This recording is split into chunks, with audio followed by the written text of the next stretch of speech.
तालियां बज सकती हैं, लेकिन देश की व्यवस्था में कोई ठोस परिवर्तन आए ऐसा संभव मुझे तो कम से कम बिल्कुल नहीं लगता है।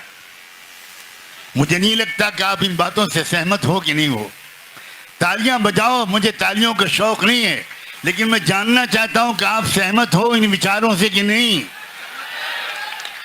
यह है विचारधारा जो मुझे यहाँ लाई है। मैं राजनीति का इंसान नहीं हूं, मैं समाज का छोटा सा सेवक हूं। मुझे भारत से प्यार है। मैंने अरब की यूनिवर्सिटी से पीएचडी की, तो अरब की गवर्नमेंट ने मुझे वहीं पर जॉब दिलाई और पहले ही महीने से 7.5 लाख रुपए मेरी सैलरी रखी। मुझे वहां रोकने के लिए सरकार ने भी जोर डाला। मैंने पिताजी से पूछा, उस वक्त वो जिंदा थे, मैंने वहां से फोन करके पिताजी से पूछा मैं क्या करूं। कहा पहली फ्लाइट लेकर भारत में आ जाओ। उन्होंने कहा कि हमने संकल्प लिया है कि हम भारत को छोड़कर दुनिया में कहीं नहीं जाएंगे। जब देश का विभाजन हुआ था, जब पाकिस्तान बना था, तो पाकिस्तान के लोगों ने, पाकिस्तान की सरकार ने मेरे पिताजी को पाकिस्तान बुलाने की बहुत कोशिश की।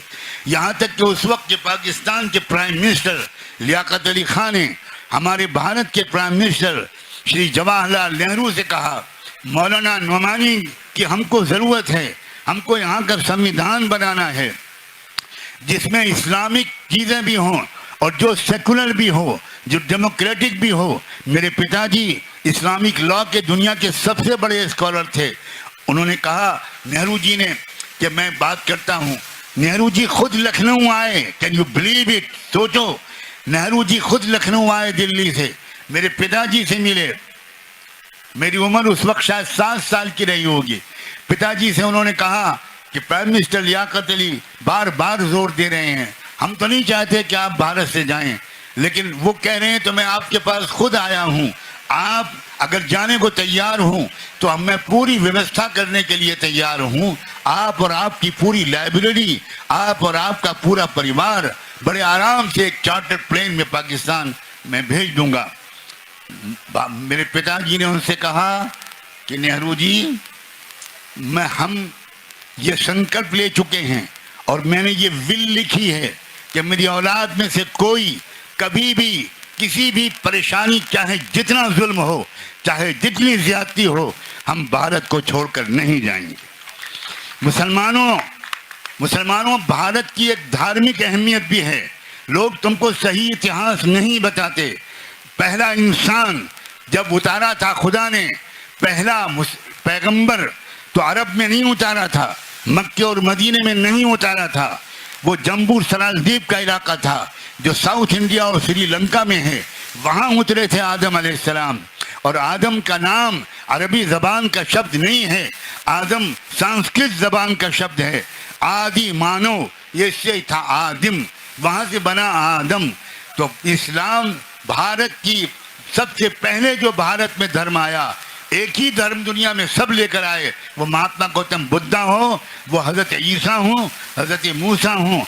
ये हो ही नहीं सकता कि जीने और मरने का पूरा संस्कार खुदा ने एक दे दिया, खाने पीने का तरीका एक दे दिया और हजारों धर्म दे दिए ताकि तुम हमेशा लड़ते रहो। ये स्वार्थी पंडितों ने असली धर्म का हुलिया बिगाड़ा है, इसलिए कि वो इस धर्म के नाम पर दलाली करना चाहते हैं। आप अगर सीधे संपर्क करोगे अपने मालिक से तो बीच में वो एजेंट तो खत्म हो गया, उसकी आमदनी खत्म हो गई। और सबसे जबरदस्त आमदनी मंदिरों की है, उस आमदनी पर न इनकम टैक्स है न सेल टैक्स, बल्कि इनकम टैक्स कमिश्नर और सेल टैक्स कमिश्नर खुद आकर वहां माथा टेकते हैं। ये सब झूठ है, ये सब फ्रॉड है। नौजवानों, आगे बढ़ो, अध्ययन करो, स्टडी करो, दिमाग को रोशन करो, दिल को बड़ा करो, हृदय को बड़ा करो और ऐसे बहादुर लीडरों को मजबूत तरीके से उनके साथ सहयोग करो। हमसे, मैं आज यहाँ उलमा बैठे उनके सामने कहता हूँ, चंद्रशेखर जी मुझसे बहुत बार बार कह चुके, आज भी उन्होंने मुझसे कहा, आज भी उन्होंने मुझसे सुबह कहा कि मौलाना नुमानी साहब, बहुत दिन के बाद हमें ये कोई मार्गदर्शक मिला है, आपके मशवरे के बगैर मैं कोई नीति नहीं बनाऊंगा। मैं आपके सामने ये बात कह रहा हूँ, आप इसको नहीं मैं साहब मैंने ही कहा है, कंफर्म करने की बात नहीं, मेरी जबान है ये। आपने सुन लिया, आपने सुन लिया। ये कोई वक्ती साथ नहीं है। मैं एक सभा में भाषण देने के लिए नहीं आया हूं, मैं इस संघर्ष में साथ देने के लिए आया हूं। मरते दम तक साथ दूंगा। मुझे उम्मीद है कि आप भी अपनी जिंदगी के आखिरी सांस तक इस देश में असली न्याय को स्थापित करने के लिए अपनी जान, अपना माल, अपना समय और अपना जो कुछ भी आपका अपना एक्सपर्टीज है वो सब लगाएंगे। आखिर में मैं बहुत शुक्रिया अदा करता हूँ। मैं अपने परिवार के बीच में आया हूँ। मुझे वो खुशी हो रही है कि जो किसी इंसान को अपने परिवार के बीच में आने से होती है। मैं बहुत शुक्रिया अदा करता हूँ अपने बहुत अजीज दोस्त साथी चंद्रशेखर, जो मुस्तकबिल की उम्मीद बनकर भारत के सामने आ रहे हैं। मैं उनका शुक्रिया अदा करता हूँ। आप सब मीडिया के लोगों का भी शुक्रिया अदा करता हूँ, बहनों का, भाइयों का, नौजवानों का, बेटियों का, सारे लोगों का। और जिन लोगों ने इतनी ज़बरदस्त व्यवस्था की, जिन्होंने ऐसा अरेंजमेंट किया इस इतनी बड़ी सभा का, उन सब का दिल से मैं बहुत ही धन्यवाद करता हूँ। और एक और बात मैं ज़रूर कहूँगा, मैं अपने पुलिस के भाइयों और बहनों का भी दिल से शुक्रिया अदा करता हूँ, बहुत दिल से शुक्रिया। बहुत मुश्किल सर्विस है हमारे पुलिस डिपार्टमेंट की। घंटों खड़ा रहना पड़ता है, धूप हो, बारिश हो, वक्त पर खाना नहीं मिलता, वक्त पर चाय नहीं मिलती। देश के नागरिकों का और पुलिस के लोगों डिपार्टमेंट का जिस दिन संबंध अच्छा हो जाएगा उस दिन देश तरक्की करना शुरू करेगा। पुलिस विभाग के लोग दिन रात ड्यूटी करते हैं और ख़ास तौर पर महिला पुलिस की जो मेरी बेटियां हैं उनको देखकर तो मुझे बहुत ही दुख होता है। वो घंटों घंटों ड्यूटी देते हैं। अगर टॉयलेट जाने की ज़रूरत होती है तो वो बेचारी जा नहीं पाती।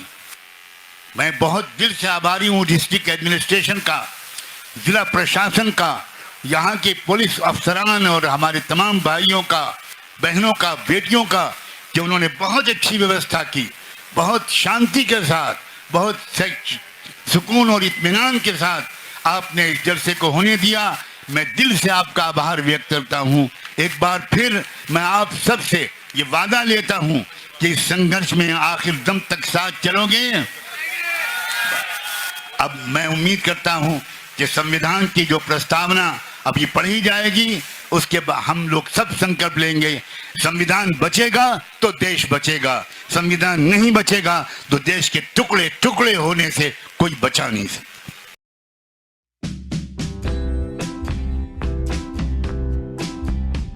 Miva Bupa Health.